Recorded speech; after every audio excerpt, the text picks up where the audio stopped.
And we are live. Okay, we are live. And welcome to our 12th episode of How to Thrive as a Human in an AI World.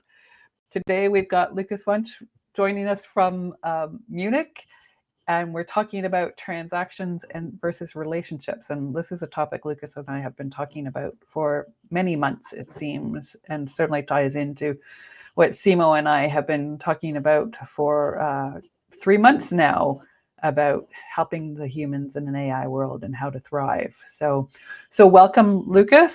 Maybe you would like to introduce yourself to our viewing audience.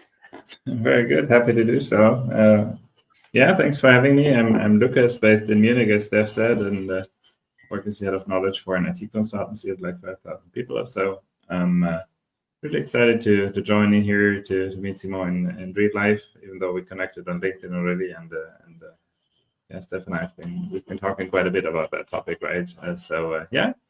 Really excited for the conversation today. In terms of knowledge background, I'm more on the people side of KM, right? Not so much on the technology side.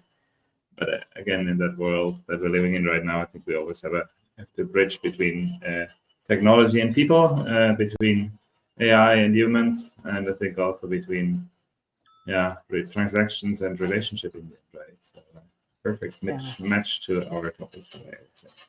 Yeah, good. Thanks. Yeah, the whole transactions versus relationship thing is something that I know since we started talking about it, however many months ago that was, it pops up for me in a lot of different situations. I think one of the most, I was going to say annoying, I'm not sure that's the right word. One of the most noticeable ones for me was this past February, and taking an Uber, and Uber left me stranded, and I left and ended up taking a taxi to get home, which cost me more, but was a much nicer experience than I'd had in the Uber that I'd taken to get to where I was going.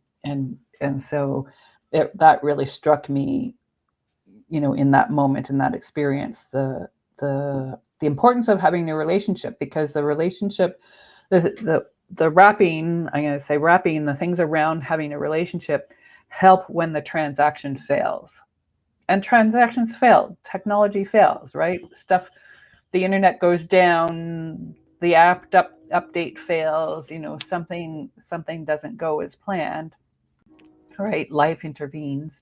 And so having a relationship with someone then helps get over those bumps and go, oh, hold on here. Whereas if you're focused just on the transactions all the time, when the transaction fails, and you lose customers, you lose people, right?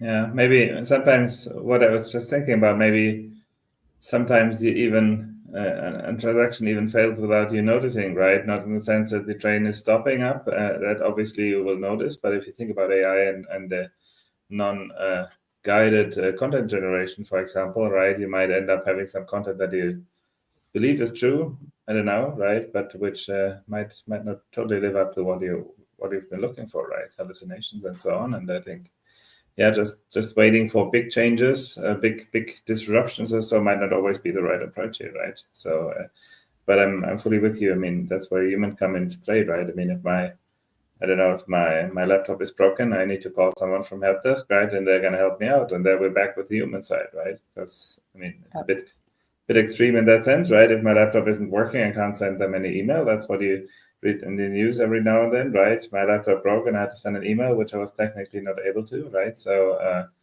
I do feel like the symbiosis of people and technologies is something that we need to be even more careful about, right? Yeah. But isn't it that we can be transactional with people too? That it's not only like what makes it transactional, it's not the technique, it's not the technical devices, but we can be both with humans too. Sure. Yeah. I was gonna say, I was looking for the opposite, right? Can we be relational with with technology. I think that would be the opposite Yeah, part of well, it, right? Yeah, but and that's interesting. I actually prompted AI to answer that question, like just before we started, and it said that we can have a relationship with AI too, and that's what we have been talking about with Stephanie, like throughout all the episodes almost. Like what's the relation that we want to build with AI? And the examples that AI gave me about the relational relationship with AI, human AI relationship, is writer collaborating with AI over time on creative work, a therapist using AI for ongoing case reflection and emotional support tools, or a team leader using AI to help develop team dynamics or strategy with context awareness. Yeah. yeah, Well, and I read an article a couple of weeks ago now about people who were dating AIs, you know. That's a okay, relation. Yep, that's a relationship. But So, hey, AI gave me risks of oh, did the it? What relation. did it There, say? there were no risks actually with the transactional part, Oh, okay, according to AI. It was just that the limitations are no emotional depth or no relational growth, or can feel cold and mechanical or yeah, disposable. But the risks with relational stuff was over reliance, blurred boundaries, and anthropomorphism. oh, Mm, anthropomorphism. Yeah, yes, making thank it you seem like for a human. Yeah, yeah, yes, yeah, yes. yeah, yeah. When it's not. Um, It's not. so, Mm, yeah, yeah.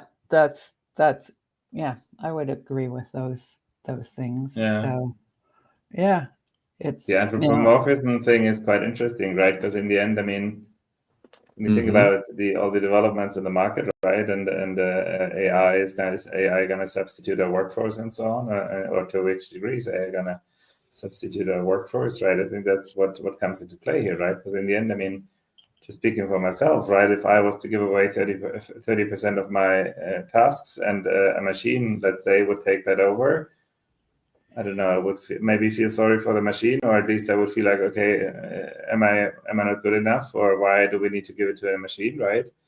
On the other side, if I was to give the same task to a colleague, kind of a physical person, right, a human being, then I would say, okay, fine, right? So I think in that sense, I mean, I've seen quite a bit of that, right, with regards to building bots and so and agents. I think it all kind of moves towards replicating some sort of human behavior in the sense of conversation or so, right? Whilst at the same time, that's what we've been discussing in Dublin last year, right? Whilst at the same time, the question is the goal actually to have a machine that looks like a human or behaves like a human, or is the goal something else, right? yeah, There's definitely a Yeah. risk. I mean, it's a risk, maybe an opportunity, right? But again, I think it's also a question about where you talk about AI, right? If you think about social care, emotional support, I heard Simone, right? It rings quite a bell, or it raises quite a yellow flag with me, right? Because it's like, okay, maybe for me, kind of the social interaction, empathy, and so on, right? Is emotional comfort is kind of more the most human thing I could think of, right? yeah, yeah. And Mm, yet, I've there's a heard thing. people. Mm, So I yeah. was going to say, I've heard people say, about some things, statements in the press that in the comments underneath the video or the article, people will say that they've heard AI be more empathetic than than this person has been.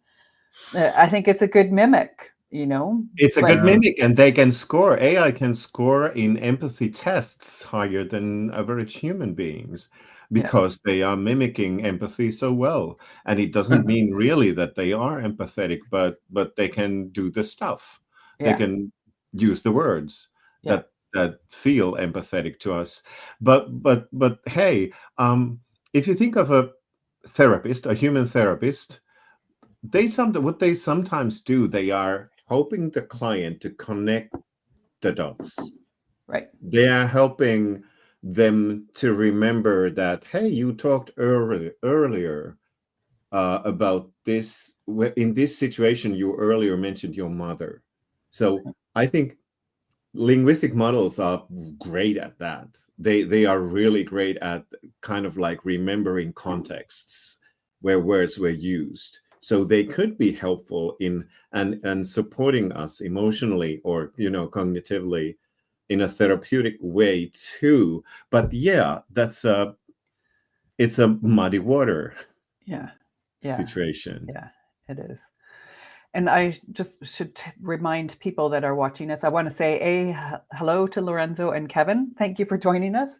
And anyone else that's out there. And if you have questions or comments, feel free to put them in the chat. LinkedIn doesn't, I always forget to say this part at the beginning. I can get 10 or 15 minutes and then go, oh yeah, we're supposed to say this. If you have questions or comments, put them in the chat. We will respond to them. StreamYard doesn't let us respond to LinkedIn comments. Unfortunately, their interface, or I don't know whether it's about LinkedIn or StreamYard, but somewhere there's a glitch that doesn't allow that transaction we can see the LinkedIn comments, but not reply to them. So the transaction isn't there to let us form the relationship. Well, it lets us form the relationship this way by being verbal about it, by acknowledging it live. So yeah, so there's a transaction that's missing, right? So, but maybe in this case it's better that it's missing, and it allows us to respond live to Lorenzo. There's got to be a reason. It's my first time in here, right? But there's got to be a reason why people join a live session, right? Instead of watching a video, instead of reading it up on LinkedIn or wherever, right? YouTube, maybe some other platforms, right? So I think that's definitely something about what happens when people get together and share ideas or jump on topics and exchange, right? And I feel like, sometimes that's, as we discussed earlier, right? I think it's really easy to get into the transactional mode of I'm doing my job, right? I sit here since 8 and I'm going to sit here till 8 to 5, right? And just go home afterwards. And I spent my whole day in meetings, right? And it's like, okay, great. What are we actually spending the meetings on, right? Is it a standard, okay, hi, here you go. Those are my standard questions out. Then it could be automated, right? It could be an AI chatbot or whatnot, right? If people like that, right? But I think more often than not, it's also about what happens in between the lines, right? Reading between the lines, and that's something where humans are more maybe a bit more complex than what an AI could grab. Yeah, maybe. I was reading about the definitions of like relational versus transactional, and one of the traits in relational where that it's more long-term engagement involved there, and like and in the end we are more engaged, like both parties or all parties are more engaged. What do you think about, because my adult kids, I remember like when they were teenagers, I remember them having discussions with their friends, not talking to a phone like real time, but they were having asynchronic communication with their friends. They were recording messages and then sending them. And then they were, having a discussion with recorded messages. Do you think it's less engaged? Or could there be a same engagement in recorded messages as in live discussion? As my gut feeling would say, I have a little bit of a yellow flag with the definition that relational needs to be long term, right? I think you can be relational but very long, very short term in the end, right? Just, hey, I was about to send an email to my colleague. No, I'm gonna pick up my phone and call him, or send a voice message or so, right? And I think it's a question of a spectrum, right? An email might be very kind of formal. A call or going over and talking to them in person is maybe the most personal topic, right? And then I think there's different layers in between, different stops on the way, right? And I think a voice message is still kind of I don't know, maybe it's meet in person, call, send a voice message, and send an email. I don't know. I mean, if you will, right? I mean, if you were to put that in order, maybe that's how I would order it, right? Or rank I like it. that. But Yeah. I think still a voice message is more personal than a text message than an email or so, right? Yet it's not the same as if I was to call my colleagues, right? But obviously, every face-to-face format, is yeah, exactly, yeah. And I mean, every format. One thing that I want to add here, right, is that every format has its advantages and disadvantages in the sense of the fact that you have an asynchronous discussion might also have an advantage for you and the recipient, right? In the sense that I can think it through, right? I can think it through. I can record. If I don't like it, I'll pull it back and send it out again, right? My colleague or whoever the recipient of the message has a chance to listen to it again, right? Listen to it faster, slower than I'm speaking. I don't know what, right? I mean, it depends on the person and the context, right? But I think there is, and that also is kind of a relation in the sense of how much time do you want to spend. If you want to be mad, right? How much time do I want to spend listening to that bloody long voice message versus how much of a personal? You can speed it up. I mean, yeah, exactly. How much space do I actually give to the personal interaction? How much space is actually required in order to get the message across, right? So if my sister wants to tell me, hey, I'm there, she doesn't need to send me a voice message, right? A quick message, a text message is fine, right? If there's more complex topics, then maybe we gotta switch to another medium. Yeah. But you were talking about different mediums, Lucas. You were. I'm just checking if I heard you right and I understood you right, because it's like you were talking about like it's more relational if we move from email to phone call or maybe to a face-to-face discussion. So you were kind of drawing a spectrum here in the air that it's more transactional if we just write emails. Depends, right? I mean, yeah, I think it was a bit. I try to put it on the spot, right? I think you can also be very relational writing an email, right? But I think if you was to put it down, right? I mean, if very relational, very personal email and so on, I do feel like there's something missing when you think about an email. Well, it's the resonance. Exactly. Yeah, as opposed to some of the other body language, nonverbal cues. Yeah, kind of the resonating space that we are sharing. Yeah. Well, and I think about you know I think any situation can be transactional, and it can be relational as well. And I think about the what I mentioned before about my experience with Uber and the taxi, back in February, and the Uber got me into Toronto just fine from out in the suburbs. The ride was fine. I didn't fear for my life at any point. And it was okay, but very transactional. There was no discussion between me and the driver. I listened to his music for the 45-minute drive, and that's okay. It wasn't that loud. I could just block it out of my head and stare at the window. But then coming back when I couldn't get when the Uber driver had canceled twice and screwed up my ability to book another Uber, and I end up having to take a taxi. The taxi, is there within 5 minutes. It's late at night. He asked me if I wanted to stop and get a coffee. He offers me water. He offers, what radio station I wanted to listen to, if the heat needed to be adjusted. We had a little chit chat about, driving around Toronto and the highway traffic and, and that kind of stuff for a few minutes. And then we rode the rest of the way in silence. And because it was late when I got home, he made sure that I got in the house all right. So it was I have no idea. I'm sure I have a receipt from him. I'm sure, I could track him down if I needed to, but I'll never see him again. I'll never see the Uber driver again. But for the 45 minutes of that taxi ride, I had a relationship with that taxi driver. I disagree. I do disagree. I think that was a very friendly transaction Which with one? the taxi driver. With the taxi driver, that was great customer service. Yes. That was purely on that level. Like, do you need water? What kind of radio station you want to listen? That was very polite and very transactional.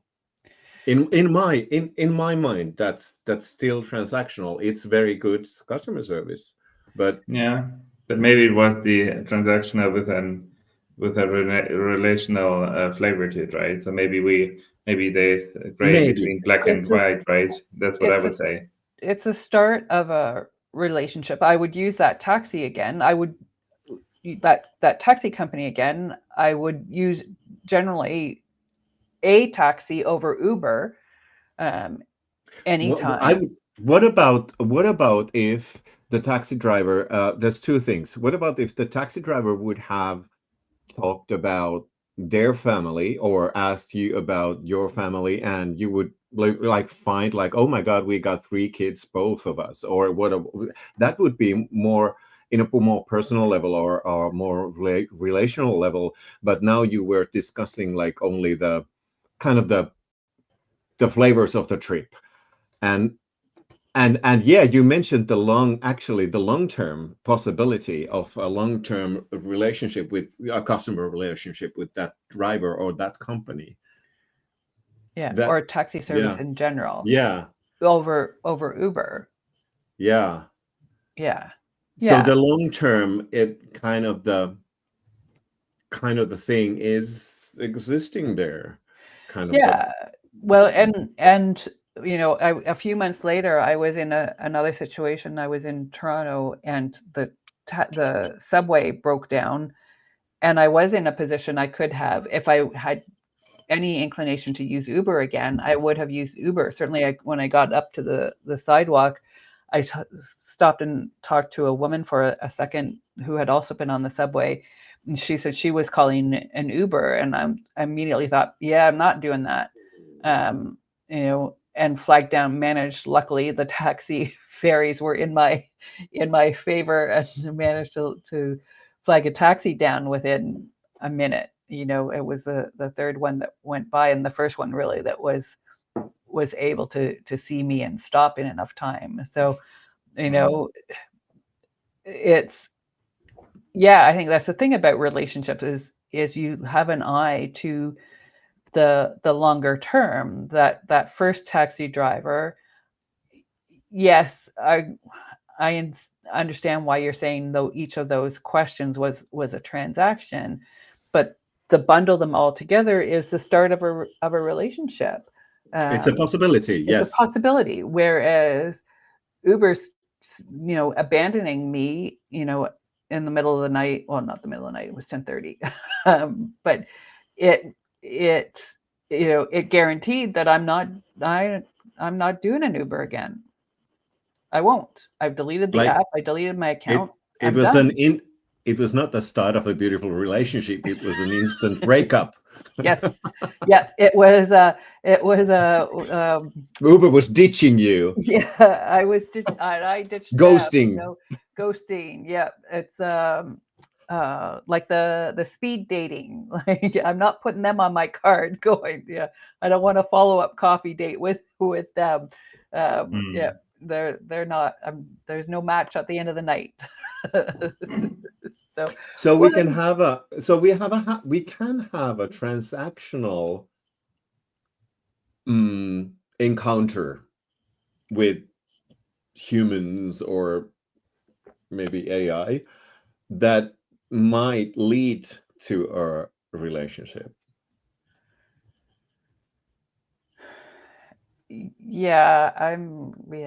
I'm not sure about the whole AI relationship thing. I think I know. I think there's a lot of problems there, and it opens up a whole can of worms around mental health, which is actually what this article was talking about too, that I read a couple of weeks ago.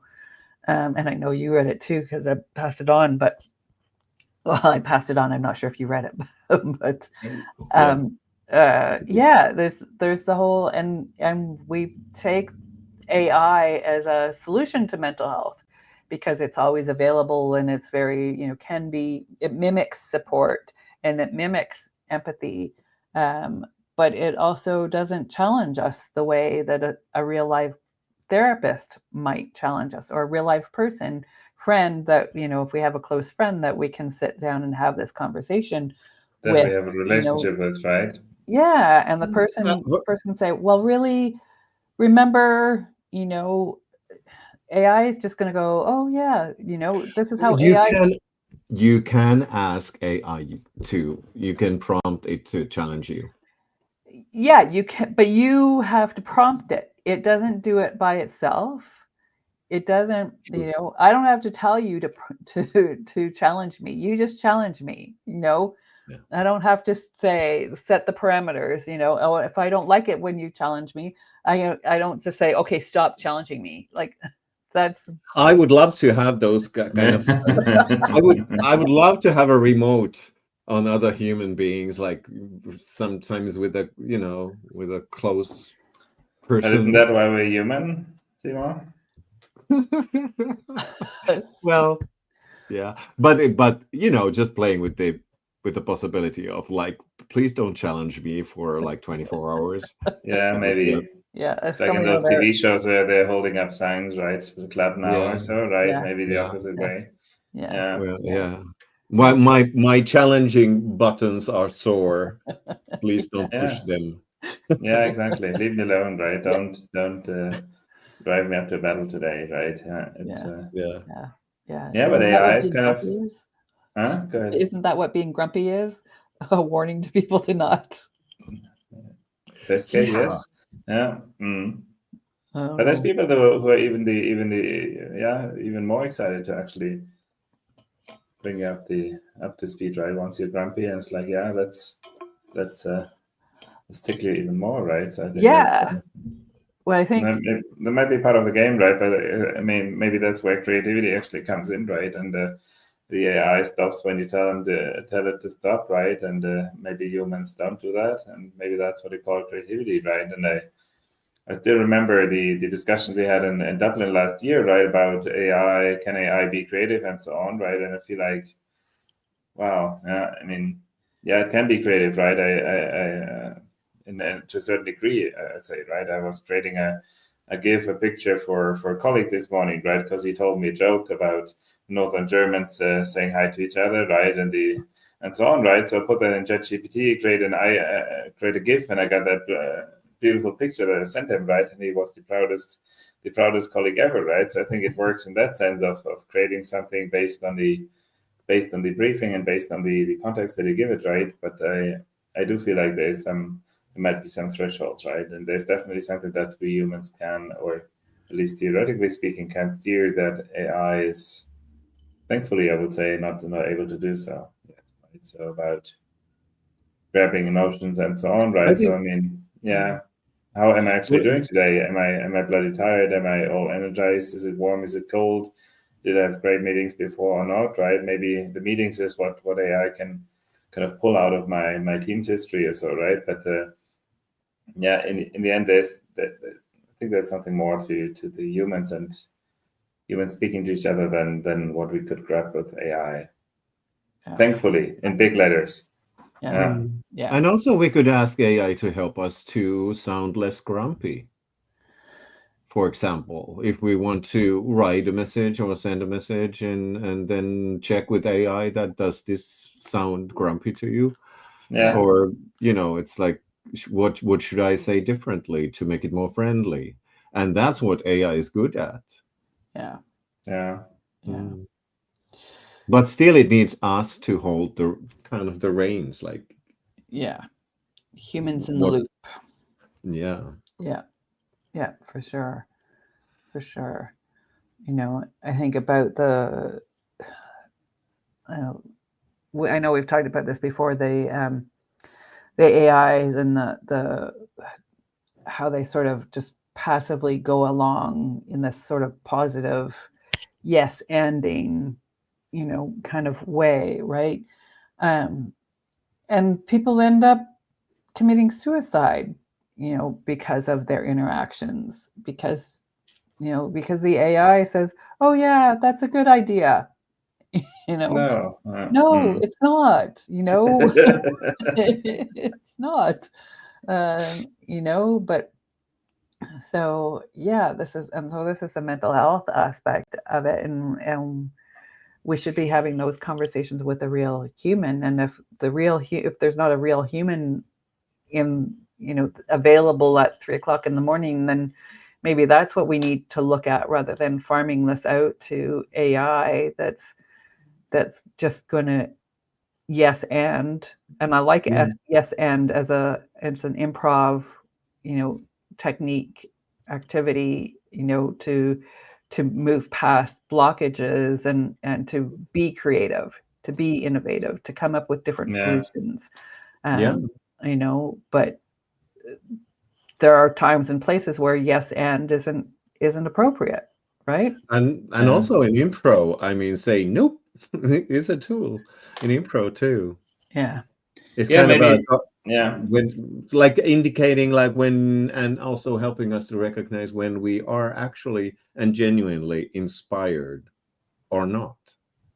Yeah, or when we are reaching the end of our abilities, right, or the edge of our abilities. I was just thinking about that, right, Steph, your reference to 3 a.m., right? I have some mental problems. I reach out to someone, which is an AI in that sense, right? Or maybe, hey, I reached the end of my abilities, right? I can't help you as being a machine, right now. So maybe you gotta call us at 6 a.m. or so whenever someone's back, or I don't know, the AI can wake someone up to answer the call or whatnot, right? So I think and that's what we have in what I see in human interactions as well, right? Maybe sometimes it's really just being there for someone without actually being able to do anything at all, right? If someone's going through a hard time or so, it's just about being there and zero transaction in that sense, right? Just being there, sitting next to someone sobbing because I don't know what happened, right? And in the end, it's that's the mere thing, and that's the beauty of having a relationship, right?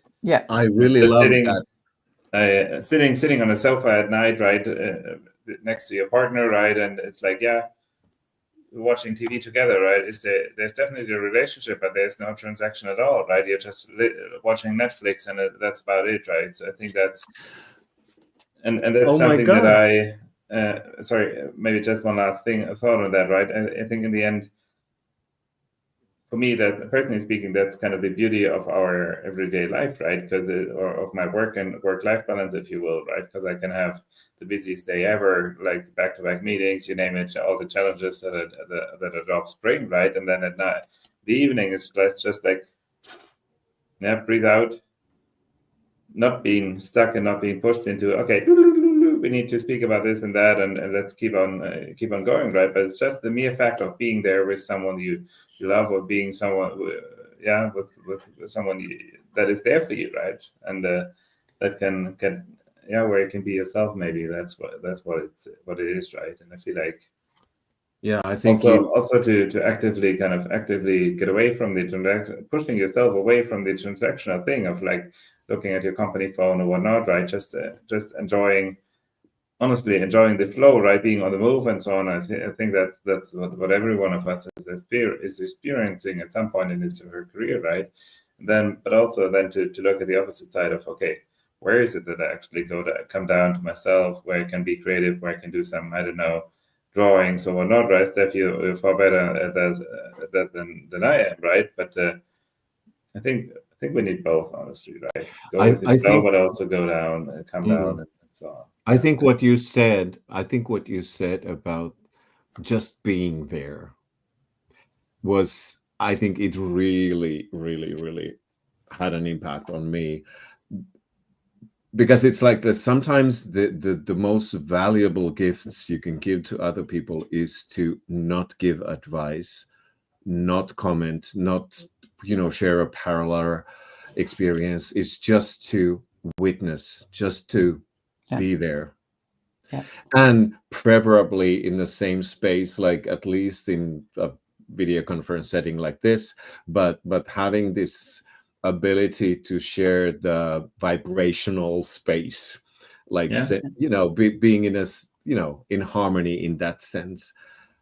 for example, if you think of 12-step groups, and especially like talking to a group that are there for you, how powerful that might be. Art of hosting uses that. There's the talking stick, sharing circles.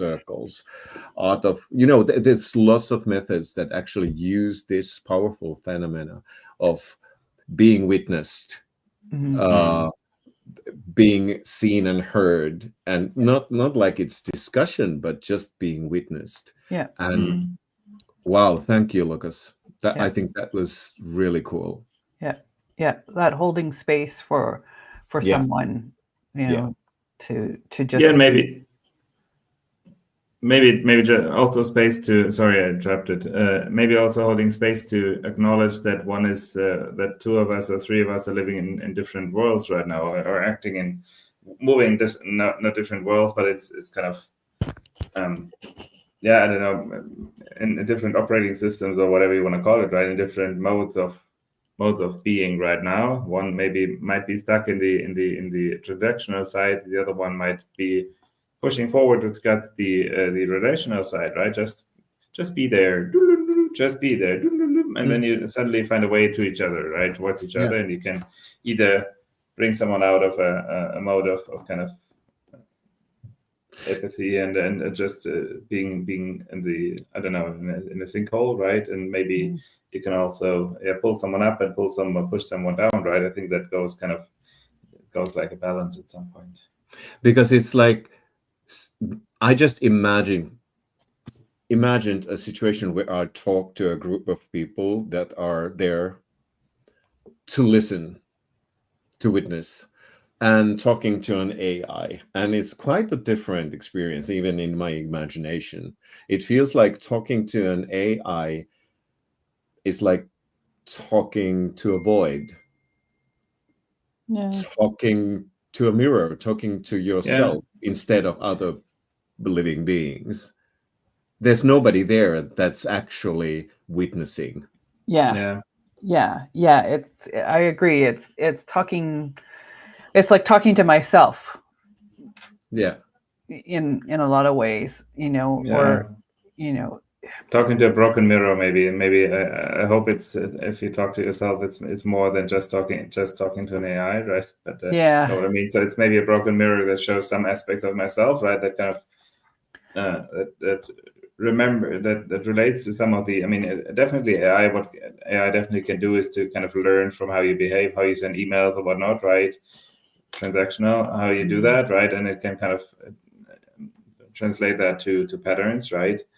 But I think there's definitely some aspects that are hard, if not impossible, to grab there, right? So maybe the mirror is either very dirty or it has some it's a bit scattered, right? Yeah, some cracks, some pieces out of it. Yeah, some cracks, some pieces, whatever, right? But in the end, I mean, maybe that's fair, right? I was going to say, I was looking for the problem in the picture, right? Of looking at yourself in a mirror that's a bit broken or so. I mean, yeah, sometimes I think if you think about a cabin, right, going to Scandinavia or so, right, and in Canada it's the same, right? You go to a cabin in the woods and you acknowledge the fact that not everything is working perfectly fine, right? Not everything is like fresh from the store, and that's something that people actually enjoy, right? And that's something that I personally speaking enjoy, right? And who cares about those small cracks in the mirror, so, right? I think that the big thing is about seeing beauty in what you have, right? And maybe that's something where I think that's something where I have some trouble with AI, right?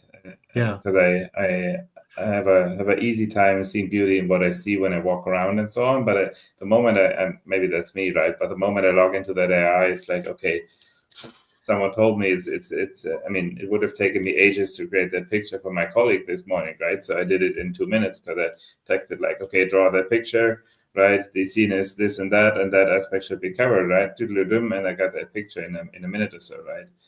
But it's not like that was transactional. Maybe, yeah, exactly. Maybe I'm just not the transactional person as such, right? And it gives me much more energy or whatnot, right? To actually speak to Steph, speak to Yosimo, and come up with an idea. So instead of just instead of just waiting for a machine to do their job, right? Yeah. Should we quickly go to the comment? Yeah, go ahead. Yeah, at the same time, like showing this comment, I was just briefly commenting what oh, sorry. I just forgot. I just stumbled on my shoelaces. So please go on. Yeah, Cabin in the Woods is also about willingness to try new things, but we don't always risk that in the workspace. I think that's a great conversation starter for you, Steph. But my personal view is, yeah, we need to. Maybe it's also about. For me, it's also about a mindset topic, right? Is it like, am I gonna, if I want to be really creative, right, risk something, go with the flow, learn by burn, as I said, right? I think I personally would never go to an AI, yeah, at least not in terms of conceptual strategic work and so on, right? Before Christmas last year, I was asking AI to create a poem, right? Because I wanted to teach some colleagues, right, which worked perfectly with an AI, but I wouldn't really go that far as to do anything major, anything really critical in an AI, right? But again, yeah, as you said, right, I think it's a thin line between trying out things and actually having the backup, having the safety space in order to be creative in that sense, right? But definitely, sometimes it's really energizing, right? It can be really energizing to be really creative, to jump out of the everyday setting, put on a clown nose, and just do some cool stuff every now and it feels like with humans we can ask questions. With humans we can ask questions with our clown noses or not, and not expect an answer or not to give an answer. But with AI, it's more like I'm posing a question and I'm waiting for an answer. But with humans, we are kind of sometimes, if we are not responding with an answer, we are helping each other's think. We're actually just witnessing the question, and it's all said. It's there. It's out in the space that we share. And the answer might come from the person who was asking the question, because there were other people witnessing and holding the space for that question. So that's a beauty that's not there with AI. Yeah.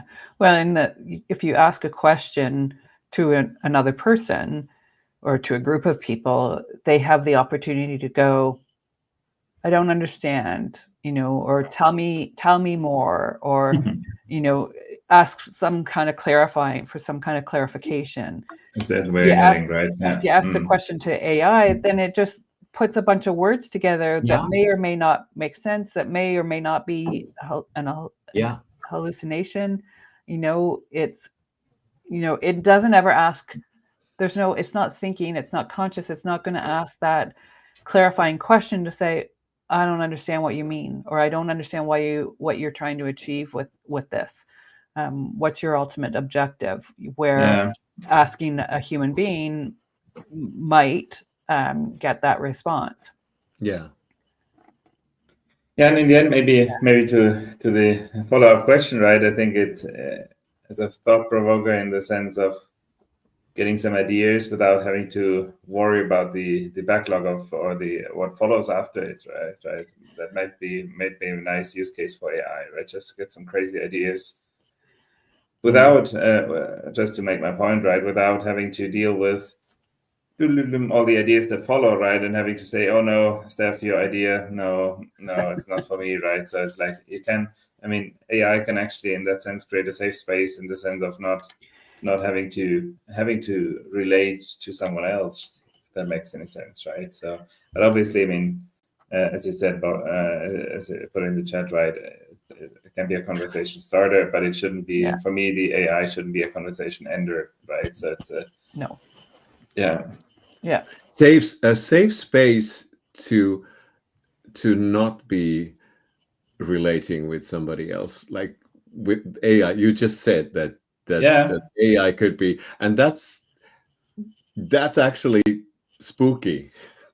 It is, but it depends. I think it totally depends on the context, right? Yeah. It totally depends on the context.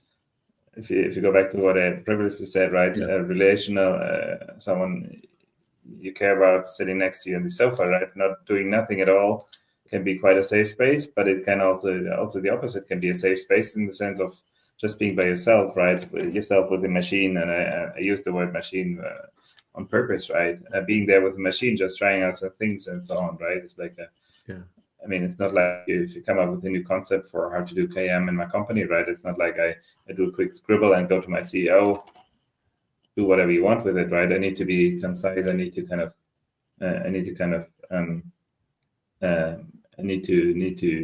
put some more flesh to the bone there, right? And think about it, add some human thought, add some. And if you think about a strategy or so, right, you can be as concise as possible. You need to put it into context, right? Maybe that's another thing that comes up now, right? So I think it all depends on the context, right? Sometimes it's great to be creative-ish with an AI. Sometimes it's much better to be around people, right? To bring, I'm pretty sure you have even more experience on that than I do, right? But to bring people together just as a think tank, as an I don't know what, right? To have some nice ideas and nice methods to actually push people to be creative, right? But again, I think it's really depending on the context. Yeah. Of course, everything is. Yeah. That's interesting what Boffin writes. Yeah. There's people judge each other a lot. Do they? I have found that. Yes. Yeah, they do. They do. I'm aware of that, and at the same time, I have different experiences also. That I have had lots of experiences where there's no judging. Yeah. The question is, for me, the question is what you make out of it, right? I know that we had some discussion with our talent acquisition team, right? And they talked about unconscious biases that are kind of popping up and happening automatically, right, in the background. And I think, Simon, to your point, I think it's really about what you make out of it, right? Is it like, oh, Lucas is having a colorful flowery shirt on? Is that what is that saying about me, right? I'm sitting inside, which means, okay, I don't know what, right? So I think I think there's I would say there's some bias around wherever we move, wherever we go, right? When I walk by a restaurant, it's like, oh, that smell is strange, I wouldn't go there, right? It has not. They didn't talk to me at all, right? But in the end, it's you want that one. In the end, it's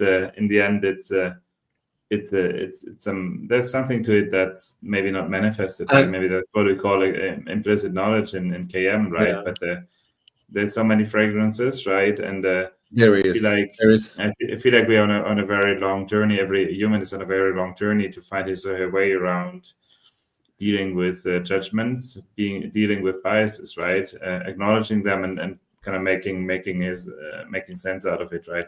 I think there's a saying. There's a saying. That's a danger. There's a saying that there are two kinds of people, or that see a half full glass. Is other ones are seeing it half full, and the other party is seeing it half empty. So I think in my life I have been suffering with being not enough judgy. Because it's like I've had so many troubles with people because I'm trusting too much. I'm always thinking the best. I'm always thinking that they know what they are doing. I respect their professionality. I really think that they know at least the same amount of this as I do, and being disappointed many times. And still, I'm choosing not to be judgy. I think we're into some sort of I think we're into a sort of a cultural discussion right now, because I do feel like I mean, I think that the German way, as I experience it in around me, right, is really more on the half empty side of the glass, right, and really looking for maybe not always as excited and as open-minded as one might need to, right? And I think that's I'm not the typical thing. I was about to say I don't know enough about fins to make. I don't want to make any judgments here, right? But so I left that open deliberately, right? But I think in the end, I mean, also coming back to what we discussed earlier, I think it's really about finding the right balance between between looking at the opportunities and the challenges, right? Half empty is an opportunity to refill. That's maybe a good approach here as well, right? And yeah, again, on context, right? I mean, there's let's be very fair. There's days where I feel like, okay, the glass is not only half empty; it's like, I don't know, 3/4 of it is empty, right? And there's no option to refill, right? And it's just down. And again, that's what we need to live with, right? And then I don't know. And that's where relations come in again, right? To close the gap, right? To close the loop here, where relations come in. I log on to a meeting with one of my coworkers, and she's like, "Yeah, you look bloody over the moon today, right? Or bloody tired today, or I don't know what, right? Is there anything wrong?" And that's what I mean. I haven't had an AI tell me that yet, right? So still waiting for the day. Yeah. Yeah. The AI doesn't say, "Hey, you look great today. What's going on?" So yeah. And maybe we should end it there because we're at 10 of the hour. No, 9 minutes to the hour. So we've got a little bit over. But we've had a wonderful discussion today. Thank you both. Look for Simo and I next week in our final episode of the series. And we're taking a break for the summer, and we'll see what September holds. And thank you, Lucas, for joining us. And yes, thank you. And good day. Thanks for Am I having doing me. this right? Good day ahead. Thanks. I hope so.